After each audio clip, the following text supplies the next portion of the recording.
नमस्कार दोस्तों, जैसा कि आप सबको पता है कि कल आप लोग का दोस्तों मैथ का 9th क्लास का पेपर होने वाला है दिसंबर मंथली एग्जाम का। और अभी हम इस वीडियो में दोस्तों ओरिजिनल क्वेश्चन पेपर का ना लघु उत्तरीय और दीर्घ उत्तरीय प्रश्नों का ना हल आपको बताने वाले हैं इस वीडियो में लाइव आपको बोर्ड पर बहुत ही अच्छे तरीके से।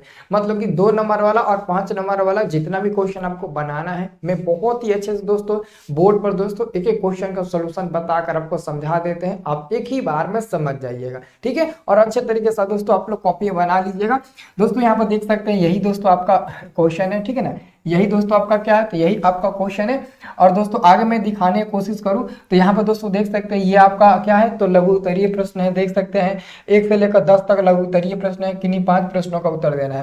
पहला नंबर क्वेश्चन, दूसरा नंबर, फिर यहाँ पर तीसरा, चौथा, पांचवा, मतलब कि 5 को बनाना है। तो चलो हम लगातार 5 क्वेश्चन का आपको अच्छे तरीके से सोल्यूशन बता देते हैं। देख लीजिए ये जितना भी क्वेश्चन है ना इसको अच्छे तरीके से कंप्यूटर में हम टाइपिंग किए हैं, तब जाकर आपको हम बता रहे हैं अच्छे तरीके से। ठीक है ना, तो अच्छे तरीके से आप लोग इसको बनाइएगा। ठीक है, यहाँ पर ध्यान से देखिएगा दोस्तों, यहाँ पर देखिएगा उसी क्वेश्चन को दोस्तों हम यहाँ पर टाइपिंग कर लिए हैं ताकि व्हाइट बोर्ड पर बनाए और आप लोग को बहुत ही बेहतरीन ढंग से समझ में आए। ये दोस्तों बहुत अच्छा रहेगा। ठीक है, तो सबसे पहले दोस्तों आपका पहला नंबर क्वेश्चन क्या इसमें पूछा गया, तो दोस्तों पहला नंबर क्वेश्चन पूछा गया कि मान निकाले। क्या है, तो 1/3 और उसका भी पावर है -1/3, उसी का आपको मान निकालना है। चलिए हम इसका दोस्तों सॉल्यूशन करते हैं। देखिए सबसे पहले आपको क्या करना होगा, ध्यान से देखिएगा। 1/3 है ना, तो हम पहले इसको लिखेंगे, इसको पहले लिख देंगे -1/3 दिया है। ये दोस्तों ऑलरेडी दिया है, ये हमारा दोस्तों ऑलरेडी दिया गया, तो ध्यान से समझिएगा। बहुत ही अच्छे से आपको दोस्तों समझ में आ जाएगा एक ही बार में। अब दोस्तों पता है हम क्या करेंगे, ये 1/3 के पावर जो 3 है ना, अगर दोस्तों 3 को ऊपर ले जाते हो तो एक खत्म हो जाएगा। अगर 3 को ऊपर ले जाते हो ना एक खत्म हो जाएगा, लेकिन 3 नहीं बल्कि -3 रह जाएगा। तो अब इसको हम ब्रैकेट में कर देंगे और माइनस में 1/3 कर देंगे। हमेशा याद रखिएगा, अगर नीचे वाला दोस्तों 3 ऊपर जाएगा तो माइनस में हो जाएगा और एक का दोस्तों नाव निशान खत्म हो जाएगा। हालांकि एक गुणा भी होगा तो उतना ही तो मिलेगा ना, इसलिए दोस्तों एक को अब हम लोग छोड़ देंगे। ठीक है, और फिर इसको नीचे लाएंगे तो ऊपर 1 हो जाएगा, नीचे आपका 3 हो जाएगा। तो दोस्तों अब हमको क्या करना है, ये देखो बराबर में 3 ये जो -3 है ना, ये जो -3 है वो गुणा हो जाएगा -1/3 में, तो ये गुणा हो जाएगा -1/3 में। तो आपको पता होगा दोस्तों 3 से ये 3 अच्छे तरीके से कट जाएगा, तो क्या बचेगा, 3 बचेगा। माइनस और माइनस +1 मिल जाएगा, मतलब कि 3 मिल जाएगा। और 3 का मतलब क्या होता है दोस्तों, केवल 3 होता है। ये आपका दोस्तों फाइनल आंसर हो जाएगा पहला नंबर क्वेश्चन का। बहुत ही आसान है ना, बहुत ही ज्यादा आसान है। वीडियो को आप लोग लाइक कर दीजिए दोस्तों, आप लोग लाइक नहीं किए हो, एक लाइक कर दीजिए और चैनल को भी सब्सक्राइब कर लीजिए। अगर आपको मैथ पढ़ना है 9वीं का, या फिर अभी बैच आपका 2026 का स्टार्ट होने वाला है, अच्छे तरीके से पढ़ना है, तो आप लोग दोस्तों प्लीज चैनल को सब्सक्राइब कर लीजिएगा। ठीक है, अब हम आपको अगला क्वेश्चन बताएंगे दोस्तों, वही दूसरा नंबर क्वेश्चन, उसी का क्वेश्चन है, सेम टू सेम आपको मिलेगा। तो दूसरा नंबर दोस्तों आपका क्वेश्चन है, ध्यान से देखिएगा। दूसरा नंबर क्वेश्चन पूछा गया है, दूसरा नंबर कि 32/3/5 और गुणे में 27/2/3 का मान निकाले। तो सबसे पहले दोस्तों दिया क्या है उसको लिख लेते हैं। चूंकि दोस्तों दिया गया है 32/3/5, ठीक है, फिर गुणा 27/2/3 दिया गया है। चलो इसको सॉल्व करते हैं। तो सबसे पहले एक बात हमेशा याद रखना दोस्तों, ये जो आपका 32 दिया है ना, पहले इसको फैक्टर तोड़ लो। फैक्टर कैसे तोड़ते हैं, 32 को 2 से तोड़ लो 16 बार में, फिर 32 को 2 से तोड़ो 8 बार में, फिर 2 से तोड़ो 4 बार में, फिर 2 से तोड़ो 2 बार में। यानी कि 32 का फैक्टर क्या मिलेगा, 5 को 2 है, मतलब कि 2 गुणे 2 गुणे 2 गुणे 2। 32 का फैक्टर 5 बार 2 होगा। अब 5 बार 2 होगा तो हम इसको ना 2 का पावर 5 लिख सकते हैं ना, क्योंकि 2 कौ है, 5 को है, तो 2 का पावर हम 5 लिख सकते हैं। ठीक, वैसे ही दोस्तों जो 27 है उसका भी आप फैक्टर तोड़िएगा 3 से तो 9 मिलेगा, फिर 3 से तोड़िएगा तो 3 मिल जाएगा। मतलब कि 27 का फैक्टर मिलेगा 3 गुणे 3 मिल जाएगा। तो इसको हम लोग 3 लिख सकते हैं, क्योंकि 3 को है तो 3 को है, तो 3 लिख सकते हैं। तो जहां जहां दोस्तों 32 है वहां हम 2 का पावर 5 लिखेंगे। तो यहाँ पर 32 है तो 2 का पावर 5 लिखते हैं, और इसका पावर कितना है तो 3/5, तो 3/5 लिख देते हैं गुणा, ठीक है, गुणा। अब 27 की जगह पर लिखेंगे 3 के पावर 3, तो यहाँ पर लिखते हैं 3 के पावर 3, ऊपर में दे देंगे हम लोग पावर में 2/3 दे देंगे, ठीक है। अब हमेशा दोस्तों याद रखना है दोनों का पावर आपस में गुणा हो जाता है, मतलब कि ये 5 गुना हो जाएगा 3/5 में, और ये 3 गुना हो जाएगा 2/3 में, यानी कि 2 और ये जो 5 है वो किस में गुणा हो जाएगा तो 3/5 में, और इधर गुणा है तो गुणा दीजिए, फिर आपका 3, अब ये जो आपका 3 है ना ये किस में गुणा हो जाएगा तो ये गुणा हो जाएगा 2/3 में। तो दोस्तों आपको तो बहुत अच्छे से यहाँ पर अब पता चल जाएगा कि ये 5 से 5 कट जाएगा, ये 3 से 3 कट जाएगा, तो अब बचेगा क्या, तो अब दोस्तों सिर्फ और सिर्फ हमारे पास बचेगा 2 और उधर बचेगा 3 गुणा, ये बचेगा 3 और इसका पावर बचेगा 2, और आपको अच्छे से पता होगा 2 का पावर 3 का मतलब होता है ना कि 2 को हम लोग 3 बार गुणा करेंगे, 2 को हम लोग 3 बार गुणा करेंगे, और 3 का पावर 2 का मतलब होता है कि 3 को हम लोग 2 बार गुणा करेंगे, तो कितना हो जाएगा 2 दूना का 4, 4 दूने के 8, और 8 3 का 24, 24 3 72, यानी कि 72 आपका दोस्तों बिल्कुल सही जवाब हो जाएगा 72। यहाँ पर आपका दूसरा नंबर क्वेश्चन का सही जवाब क्या मिल जाएगा 72 मिल जाएगा, ठीक है। देखिए अगला जो आपका क्वेश्चन है तीसरा नंबर दोस्तों, तीसरा नंबर क्वेश्चन को देखिए दोस्तों कैसे आपको बनाना है। यहाँ पर दोस्तों ऐसे क्वेश्चन आपका दिया गया है, ठीक है ना, तो इसको कैसे हल करेंगे तो आप लोग अच्छे तरीके से समझ लीजिए। यहाँ पर दोस्तों आप लिखिएगा, जैसे कि यहाँ पर आपका क्या है तो चूंकि दोस्तों दिया गया है आपका रूट में x के पावर -1 इंटू वाई, इंटू में रूट में क्या दिया है y के पावर माइनस में 1 इंटू में z, इंटू में रूट में z के पावर माइनस में 1, z के पावर -1 इंटू x दिया गया है, ठीक है। तो देखो ये जो आपका जो भी आपका माइनस में पावर है उसको नीचे भेज दो, यानी कि y ऊपर आ जाएगा और जो पावर में -1 था ना वो नीचे चला जाएगा रूट में, और डॉट का मतलब गुणा, फिर दोस्तों ये y है ये नीचे चला जाएगा और z ऊपर आएगा गुणा में, फिर ये z आपका नीचे चला जाएगा और x ऊपर रह जाएगा गुणा में दोस्तों। तो देखिएगा इसको आप अब ऐसे लिख सकते हो, पूरा को एक ही बार रूट दो और ये y/x है गुणे z/y है गुणा x/ क्या है x/z है। देखिए x कट जाएगा, y कट जाएगा, z कट जाएगा, एक ही बार में सब कटेगा एक ही बार में, तो लगभग दोस्तों रूट में 1 मिलेगा और 1 का दोस्तों वर्गमूल क्या मिल जाएगा 1 मिल जाएगा। तो ये आपका दोस्तों आंसर हो जाएगा, अच्छे से बना लीजिए, ठीक है। बता देते हैं 4 नंबर, ये भी देख लीजिए। देखो यहाँ पर दोस्तों ऑलरेडी दिया गया है, क्योंकि क्वेश्चन क्या दिया गया तो यहाँ पर हम लिख देते हैं, ये क्यूब रूट है, ये 3 है ना, ये क्यूब रूट का काम करता है, ठीक है। 4096 हो जाएगा प्लस क्यूब रूट क्या हो जाएगा 729 हो जाएगा, ओके। ये हमारा क्यूब रूट कितना हो जाएगा 1331 हो जाएगा, 1331 हो जाएगा।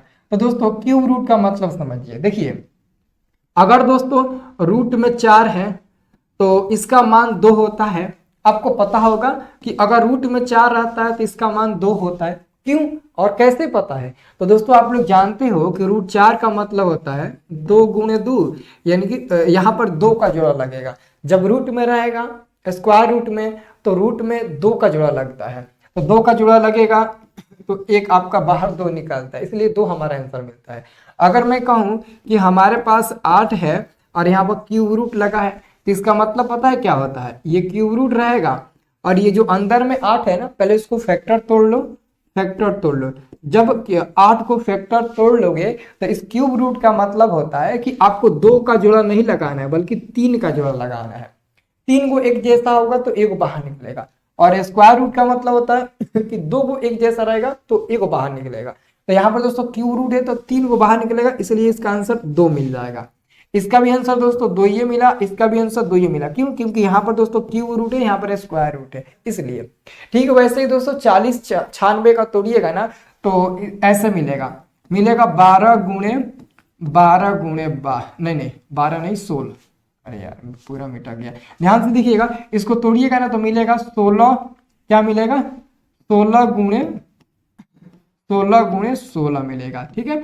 ये हमारा क्यूब रूट हो जाएगा, ओके। ध्यान से देखिएगा 4096 को ऐसे तोड़ लीजिए, 4096 को तोड़िएगा ना तो पहले 2 से फिर 3 से नहीं कटेगा, 2 ही से कटेगा, पूरा 2 से ही कटेगा, 2 से 4 से ही सबसे कटा लो तुम लोग। तो मैंने ऑलरेडी दोस्तों पहले से ही प्लान बना कर रखा है कि इतना सही कटेगा, तो ऑलरेडी दोस्तों हमने कटा दिया। तो 40 96 को ना 16 गुना 16 गुना 16 लिख सकते हो, तो 16 को 3 बार गुणा करो 40 96 मिल जाएगा पक्का। और वैसे ही दोस्तों यहाँ पर हमारा ये क्यूब रूट हो जाएगा 729 को हम लोग 9 लिख सकते हो। अब 9 को 3 बार गुणा करो 729 मिल जाएगा। यकीन नहीं ना हो रहा है, बहुत लोगों को नहीं हो रहा होगा। तो देखो 9 में गुणा करो, 9 81, 81 में फिर 9 से गुणा करो तो 9 बटे 72 मिल गया ना 729 तो मिल जाता है। वैसे दोस्तों यहाँ पर प्लस क्यूब रूट होगा, ये तो 13 31 है ना, इसको हम लोग 11 गुणे 11 कर लेते हैं। 11 को 3 बार गुणा करोगे 13 31 मिल जाएगा पक्का। तो अब दोस्तों क्या करना है इसको, अब तो कोई काम नहीं है इसका, इसको हम लोग हटा देते हैं, ठीक है ना, रहने दीजिए, इसको हटा देते हैं भालुक, इसको हटा देते हैं।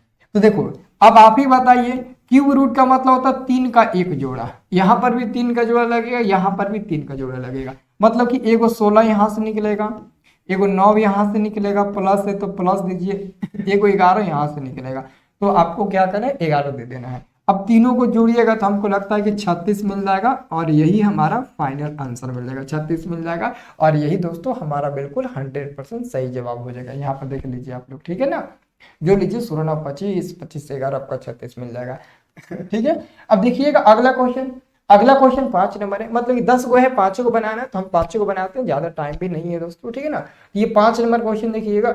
ये क्वेश्चन पूछा जा रहा है, यदि किसी वृत्त की जीवा, तो दोस्तों वृत्त की जीवा क्या होती है, दोस्तों जीवा व्यास अलग होती है, तो पहले आपको पहचानना है कि वृत्त की जीवा क्या होती है। तो दोस्तों यहाँ पर हम फिगर बनाते हैं, कह रहा है कि वृत्त की जीवा, तो एक हम वृत्त पहले बनाते हैं, ठीक है, एक हम क्या करते हैं दोस्तों, एक यहाँ पर वृत्त बना लेते हैं, और जिसका केंद्र हम यहाँ पर O मान लेते हैं। तो वृत्त का जीवा पता है क्या होता है, जीवा ये होता है, यहां से हम इसको ऐसे खींचेंगे तो ये ए हो गया दोस्तों, और ये बी हो गया, इसी को हम क्या बोलते हैं दोस्तों, जीवा बोलते हैं। तो कह रहा है कि वृत्त की जीवा और त्रिज्या की लंबाई। तो त्रिज्या कौन होता है, ये ओ बिंदु से ए से खींचोगे तो ये त्रिज्या हो जाएगा, और ओ से बी खींचोगे ये त्रिज्या होगा, यानी कि दोस्तों ये भी आर का काम करेगा, ये भी आर का काम करेगा। तो कह रहा है कि जीवा तथा त्रिज्या की लंबाई, तो जीवा हो जाएगा 24, ये जो जीवा है ना ये आपका 24 सेंटीमीटर हो जाएगा, ठीक है। और आगे कह रहा है ना दोस्तों, आगे कह रहा है कि त्रिज्या 13 है, यानी कि ये आपका 13 सेंटीमीटर है, ठीक है, तो ये भी आपका दोस्तों 13 सेंटीमीटर होगा। अब आगे कह रहा है कि वृत्त के केंद्र से, वृत्त के केंद्र यही है, यहां से जीवा पर डाला गया लंब की लंबाई ज्ञात करें। तो जीवा ए भी है ना, तो इसी पर दोस्तों एक लंब डाला गया है यहाँ पर, इसी की लंबाई ज्ञात करना है। तो ये ओ हो गया, इसको कुछ बिंदु मान लो, मान लेते हैं एम ही मान लेते हैं, उसको एम ही मान लेते हैं। तो ओ एम की दूरी निकालना है, वो एम की दूरी निकालना है। तो दोस्तों ये तो आपको ओ ए तो पता है, और आपको ना ए एम भी पता कर, ये पता हो जाएगा ना। देख लीजिए आप ही बताइए कि जब ये ए और बी 24 सेंटीमीटर है, तो यहां से लेकर यहां तक आधा नहीं हो जाएगा, ये वाला 12 और ये वाला 12, 24 का आधा 12 हो जाएगा, यानी कि ये वाला हिस्सा कितना हो जाएगा 12 सेंटीमीटर, और ये वाला भी हिस्सा कितना होगा 12 सेंटीमीटर, आधा तो उसका हो ही जाएगा ना, 2 बराबर भागों में बट जाएगा, बटेगा ना, तो वो 12 वो 12, फिर दोनों को जोड़िएगा 24 मिल जाएगा, यानी कि हमने इसका भी मान प्राप्त कर लिया। अब दोस्तों आपको इसका मान निकालना है, इसका तो आपको पाइथागोरस प्रमेय लगाकर निकाल लेना है, बहुत ही अच्छे से दोस्तों आपको पता होगा। यहाँ पर लिखिएगा, चूंकि ध्यान से देखिएगा, चूंकि त्रिभुज एक बन गया, देखो 2 त्रिभुज है, दोनों त्रिभुज का इस्तेमाल करके निकाल सकते हैं। एक तो त्रिभुज बना O M A, O M B, 2 त्रिभुज है, कौन त्रिभुज से बना आंसर तो सेम मिलेगा। तो यहाँ पर लिखते हैं त्रिभुज ओ एम ए में, ओ एम ए में। तो ध्यान से देखिएगा कोण ए बराबर कितना मिला है, तो कोण एम जो है ना यहाँ पर 90 डिग्री, इधर भी 90 डिग्री बनेगा, इधर भी बनेगा, तो 90 डिग्री बना है, इसलिए लिखेंगे पाइथागोरस प्रमेय से, इसलिए पाइथागोरस, ठीक है ना, इसलिए पाइथागोरस प्रमेय से लिखेंगे, पाइथागोरस प्रमेय से, ठीक है। तो पाइथागोरस प्रमेय जी क्या कहते हैं, कर्ण का स्क्वायर बराबर में लंब का स्क्वायर प्लस आधार का स्क्वायर। तो यहाँ पे लिखिएगा कर्ण का स्क्वायर बराबर में लंब का स्क्वायर प्लस आधार का स्क्वायर, ठीक है। आधार का स्क्वायर। ओके, तो कर्ण क्या है, कर्ण आपका 13 है, क्योंकि ये हमारा एच का काम करेगा, ये बी का, ये पी का, ठीक है। तो कर्ण 13 है, तो 13 का स्क्वायर बराबर में लंब निकालना है, लंब को ओएम है, ओएम का ही तो मान निकालना है, इसका स्क्वायर प्लस में आधार आपका क्या है, बी है, तो इसका मान 12 है, तो 12 का स्क्वायर हो जाएगा, ठीक है। ये देखिए 13 का स्क्वायर 169 माइनस ओएम का स्क्वायर बराबर में क्या हो जाएगा, ओएम का स्क्वायर और प्लस में 12 का स्क्वायर 144। तो अब क्या करेंगे, 169 में से 144 लाकर घटा देंगे और बराबर में आपका ओएम के स्क्वायर मिल जाएगा। तो ये घटेगा तो 25 मिल जाएगा बराबर में ओएम के स्क्वायर। अगर दोस्तों ओएम के स्क्वायर हटाइएगा, ओएम पर से स्क्वायर हटाइएगा तो रूट में 25 मिल जाएगा। और आपको पता है दोस्तों रूट 25 का वर्गमूल क्या होता है, 5। तो 5 सेंटीमीटर दोस्तों लंब की लंबाई मिल जाएगा। केंद्र से जीवा पर डाला गया लंब की लंबाई 5 सेंटीमीटर है। तो ये हमारा दोस्तों जो मान मिला है वो 5 सेंटीमीटर मिला है, ठीक है। ये आपका दोस्तों सॉल्यूशन हो गया, अच्छे तरीके से इसे आप लोग बना लीजिएगा। अब दोस्तों हम आपको दीर्घ उत्तरीय क्वेश्चन बताने वाले हैं। दीर्घ उत्तरीय क्वेश्चन 11 से 15 तक है। 11, 12 हम आपको नहीं बता पाएंगे, इसलिए नहीं बता पाएंगे कि समय भी बहुत कम है, वो सीधे करने वाला है, बताएंगे तो ऊपर ऊपर उड़ेगा, 1% समझ में नहीं आएगा। इसलिए दोस्तों इसमें का 13 नंबर, 14 नंबर, 15 नंबर बहुत इजी क्वेश्चन है, ठीक है ना, अच्छे तरीके से बन भी जाएगा आप लोगों से। तो यही मैं आपको बना देता हूँ, ठीक है। तो देखिएगा 13 नंबर दोस्तों आपका दीर्घ उत्तरीय प्रश्न पूछा गया है। ये प्रश्न पूछा गया है कि यदि किसी बेलनाकार बर्तन के आधार की परिधि 132 सेमी है तथा ऊंचाई 25 सेमी हो तो बर्तन का आयतन लीटर में निकाले। देखिए आयताकार बेलन क्या होता है, आयताकार बेलनाकार बर्तन। तो दोस्तों बेलनाकार बर्तन ये होता है, मतलब कि बेलन का आकार का एक बर्तन है और बेलन दोस्तों ऐसा ही बनाया जाता है, ठीक है। ये दोस्तों हमारा बेलन हो गया, जिसको आप बेलनाकार बर्तन बोल सकते हो। तो इसकी ऊंचाई दिया है 25 सेंटीमीटर, तो ये आपका ऊंचाई कितना हो जाएगा, 25 सेंटीमीटर। और कह रहा है कि आधार की परिधि, तो ये दोस्तों ये भी आधार हो जाएगा, ये भी आधार हो जाएगा। ये जो आधार की परिधि है वो कितना है, 132 सेंटीमीटर है, ये इतना है। तो कह रहा है कि उस बर्तन का आयतन लीटर में निकालें, ठीक है। चलिए तो सबसे पहले दोस्तों यहाँ पर हम लिखेंगे चूंकि बेलनाकार बर्तन के आधार की परिधि, क्योंकि यहाँ पे लिखेंगे बेलनाकार बर्तन के आधार की परिधि, क्या लिखिएगा, आधार की परिधि, अभी समझ में आएगा, आधार की परिधि, ठीक है, परिधि बराबर में दोस्तों क्या लिखिएगा, बराबर में 132 लिखिएगा, ठीक है। लेकिन दोस्तों आपको एक और चीज पता होना चाहिए कि दोस्तों बेलनाकार बर्तन का परिधि, तो ये जो बेलनाकार बर्तन है आपका नीचे वाला एरिया आपको दिख रहा होगा लगभग गोलाकार के रूप में। लोटा आप देखे होंगे ना, तो लोटा का नीचे वाला हिस्सा गोल के आकार का होता है। गिलास भी देखे होंगे, नीचे वाला हिस्सा गोल का होता है। लेकिन अगर आप गिलास बनाइएगा, ऐसे गिलास बनाइएगा तो नीचे वाला हिस्सा आपको गोल दिखाई देगा। लेकिन यहाँ पर देखने पर लग रहा है कि चापुट है, लमढेर है, लेकिन ये एक्चुअली में दोस्तों गोल होता है। तो ठीक यहाँ पर भी आपको समझना है कि ये लमढेर नहीं है बल्कि गोल है। गोल मतलब कि वृत्त के आकार का है, और वृत्त मतलब कि उसका परिधि होता है 2πr। तो दोस्तों बेलन का जो नीचे का आधार है वो भी तो वृत्ति का ही ना काम करेगा। तो जब वृत्त का काम करेगा तो इसका भी परिधि क्या हो जाएगा, तो इसका भी परिधि दोस्तों 2πr होगा, ठीक है ना। यानी कि बेलनाकार बर्तन का आधार की परिधि 2πr बराबर इतना दिया है। तो यहाँ से आप r का मान निकालिए। देखिए ये हमारा कितना हो जाएगा, ये हो जाएगा 2 गुणे पाई का मान 22/7 हो जाएगा, ये r हो जाएगा बराबर में 132 हो जाएगा। ये काम करिए 2 से ये कट जाएगा 6 और 6 बार में, ठीक है।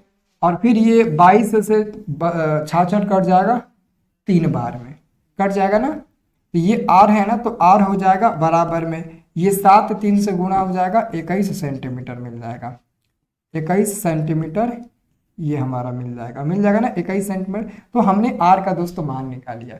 अब लास्ट में क्या करना है, इस बेलनाकार बर्तन का आयतन निकालना है।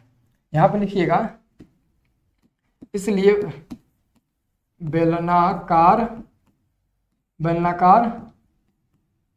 बर्तन का आयतन, ठीक है। तो आयतन का फॉर्मूला क्या होता है, पाई आर स्क्वायर एच होता है। पाई का मान 22/7 होता है, आर का मान 21 है तो 2 वाली गुणा कर देंगे, एच का मान कितना है 25 है तो हम 25 लिख देंगे, ठीक है। अब देखिएगा, ये 7 से दोस्तों 21 3 बार में कट जाएगा, तो क्या बचेगा दोस्तों, अब बचेगा दोस्तों 22 बचेगा, गुणा ये 3 21 में गुणा हो जाएगा तो 63 हो जाएगा, और गुणे 25 हो जाएगा। इसको गुणा करिए, मेरा कैलकुलेटर कहाँ गया जी, हाँ हम गुणा कर लेते हैं। कितना मिला, 22 मल्टीप्लाई 63 मल्टीप्लाई 25 मिल गया 34,650। 34,650 दोस्तों, इसको लीटर में निकालना है। तो लीटर में निकालने के लिए आपको 1 लीटर बराबर क्या होता है दोस्तों 1 सेंटीमीटर बराबर कितना 1000 सेंटीमीटर बराबर 1 लीटर होता है। तो 1000 सेंटीमीटर पर 1 लीटर 1000 लीटर होता है, तो हम लोग 1000 से भाग दे देंगे, ये दोस्तों लीटर में बदल जाएगा, ठीक है। तो भाग दीजिएगा तो 34.650 लीटर आपका प्रॉपर दोस्तों आंसर मिलेगा। अच्छे तरीके से बना लीजिएगा, ठीक है। चलिए अब अगला क्वेश्चन हम लोग देखते हैं दोस्तों। अगला क्वेश्चन देखिए 14 नंबर दोस्तों। ये क्वेश्चन आपसे 5 नंबर में पूछा गया। हालांकि दोस्तों बहुत इंपॉर्टेंट क्वेश्चन है। आपको लग रहा है क्वेश्चन बहुत ईजी है, लेकिन दोस्तों ये 2 पेज में बनेगा, मतलब कि पूरा बोर्ड भर जाएगा इसको बनाते बनाते। तो अच्छे तरीके से आप लोग समझिएगा, ठीक है। देखिए क्वेश्चन है, मान निकाले इतना का। तो दिया क्या है, क्योंकि दोस्तों दिया क्या है हमारे पास 4 के पावर -8 और बाटा में 8 के पावर -4। इसका हम लोग पावर लिख देंगे 3/4, ठीक है। अब एक काम करते हैं दोस्तों, क्या है पहले अलग अलग सॉल्व करते हैं। देखो ये 4 के पावर कितना है -8 है ना, 4 के पावर -8। तो 4 के पावर -8 को हम कैसे लिख सकते हैं, पहले दोस्तों हम 4 को ऐसे तो लिख सकते हैं ना, 4 को 2 × 2 तो लिख सकते हैं ना, तो 2 × 2 लिख सकते हैं और इसका पावर -8 हो जाएगा। अब दोस्तों 2 × 2 का मतलब होता है 2 का पावर 2 और इसका पावर -8, ओके। और ये पावर गुणा हो जाता है, तो 2 में -8 से गुणा करो तो -16 मिल जाएगा। यानी कि 4 के पावर -8 की जगह पर 2 का पावर -16 लिखेंगे। देख लीजिए कैसे निकला है सब लोग। वैसे ही दोस्तों 8 के पावर -4 को कैसे लिख सकते हैं, तो देखिए 8 को हम ऐसे कर सकते हैं, 3 बार 2 से गुणा कर देंगे, माइनस में पावर 4 हो जाएगा। फिर ये 3 है ना, तो 2 का पावर 3 ही लिख देंगे और ऊपर में -4 हो जाएगा। ये 3 -4 में गुणा हो जाएगा, पावर गुणा होगा, तो 2 का पावर -12 मिल जाएगा। अब इसके जगह पर हम लोग ये लिखेंगे, ठीक है। देखिए 4 के जगह पर क्या लिखेंगे 2 का पावर -16 लिखेंगे बाटा, ठीक है। और बाटा फिर नीचे लिखेंगे 2 का पावर -12 और इसका पावर में 3/4 लिखेंगे बराबर। अब देखिए, अब 2 का पावर -16, अब नीचे वाला जो 2 का पावर -12 है ना, अगर उसको आप ऊपर भेजते हो ना, तो ये -12 है ना, वो बस वो केवल प्लस में बदल जाएगा, बाकी और कुछ ना होगा। ध्यान से सुनिएगा, ये जो आपका माइनस में 2 का पावर 12 है ना, जब ये ऊपर जाएगा तो प्लस में हो जाएगा, ठीक है। और इसका ऊपर पावर 3/4 हो जाएगा। तो -16 में से, अच्छा आप ही बताइए कि -16 में से +12 घटाइएगा तो -4 मिलेगा ना, तो यहाँ पर आपका 2 का पावर -4 मिल जाएगा और इसका पावर 3/4 मिल जाएगा। और आपको दोस्तों पता होगा कि पावर गुणा हो जाएगा, यानी कि -4 3/4 में गुणा हो जाएगा, तो -4 गुणा हो जाएगा 3/4 में, 4 से 4 कट जाएगा, तो क्या बचेगा दोस्तों, तो बचेगा आपके पास 2 का पावर, ये माइनस बचेगा और 3 बचेगा, 2 का पावर -3 बचेगा। और मैंने आपको बताया था ना, जब भी ऐसे क्वेश्चन रहेगा तो ऊपर 1 देना और नीचे 2 का पावर 3 ऐसे लिख देना। अगर और आगे सॉल्व करना है 1 लिख दो, 2 का पावर 3 को हम लोग 3 बार गुणा कर देंगे 2, कितना मिल जाएगा 1/8 मिल जाएगा। अगर इतना आपको आंसर छोड़ना है तो छोड़ सकते हो, अगर और आगे बढ़ाना होगा तो 8 के पावर -1 कर दो, ये भी आंसर आपका हो जाएगा, क्योंकि 8 के पावर -1 को जब आगे बढ़ाओगे तो 1 के पावर 1/8 मिल जाएगा। तो इस क्वेश्चन का ये आपका सोल्यूशन हो जाएगा। ठीक है, अब एक दोस्तों लास्ट क्वेश्चन है जो कि बहुत ही इजी क्वेश्चन है। ये क्वेश्चन पूछा गया आपसे कि रैखिक समीकरण 3x प्लस में 2y बराबर में 27 का आलेख एक बिंदु 5,6 से लेते हुए खींचे। मतलब कि पता है क्या करना है, यहां से आप x अक्ष y अक्ष ले लीजिए दोस्तों, ये y हो जाएगा, ये y डैश हो जाएगा, और यहां से आप x अक्ष ले लीजिए, ये x अक्ष हो जाएगा, ये y अक्ष हो जाएगा, सॉरी x डैश हो जाएगा। आपको दोस्तों अच्छे से पता होगा कि इधर क्या होता है, इधर दोस्तों आपका प्लस में होता है ना, इधर सब क्या होता है तो प्लस में होता है, इधर भी क्या होता है प्लस में होता है ना। तो ऐसे दोस्तों आप गिनती 5-6 को कर लीजिएगा। ठीक है, और इधर आपका माइनस में होता है, क्या होता है माइनस में दोस्तों इधर होता है ना माइनस में, हाँ, और नीचे भी क्या होता है तो नीचे भी आपका माइनस में ही होता है। ऐसे दोस्तों आप लोग कर लीजिएगा। देखिए अब इसी में बनाना पड़ेगा, तो ऐसे जब कर लीजिएगा ना तो कह रहा है कि एगो बिंदु है कोई बिंदु है, चूंकि बिंदु आपका है, कह रहा है कि इसी बिंदु से खींचना है, कोई बिंदु है जिसका निर्देशांक है 5,6, तो जो 5 है ना ये x का काम करेगा, जो 6 है ना ये y का काम करेगा। तो x का मान 5 प्लस में देखो कहाँ है, x का मान दोस्तों x का मान 5 प्लस में देखो कहाँ है, तो ये x का मान प्लस में यहाँ पर है, और y का मान 6 प्लस में कहाँ है यहाँ है, तो ये इधर आएगा और ये इधर जाएगा, तो ये इधर आएगा यहाँ पर लगभग, और ये इधर जाएगा यहाँ पर, तो लगभग दोस्तों यहाँ पर आपका 5,6 आपका दोस्तों बिंदु मिल जाएगा। ठीक है, तो आप इसी को दोस्तों मिला देना है, तो लगभग दोस्तों मिलाइएगा ना, ये ऐसे लगभग दोस्तों मिलेगा। ठीक है, चलिए ऐसे लगभग मिलेगा, ऐसे कर दीजिए। ठीक है, और ये कौन सा समीकरण का है, ये दोस्तों समीकरण है 3x प्लस में 2y और बराबर में 27, बस हो गया, आपका ग्राफ बन गया, हो तो गया सॉल्यूशन, पूरा कंप्लीट हो गया। तो आप लोग दोस्तों वीडियो को लाइक कर दीजिए और चैनल को सब्सक्राइब जरूर आप लोग करिएगा, सभी लोग चैनल को सब्सक्राइब कर लीजिए, और जिस क्वेश्चन में भी डाउट है आप कमेंट बॉक्स में ज़रूर पूछिएगा। ठीक है, हमसे धन्यवाद जी।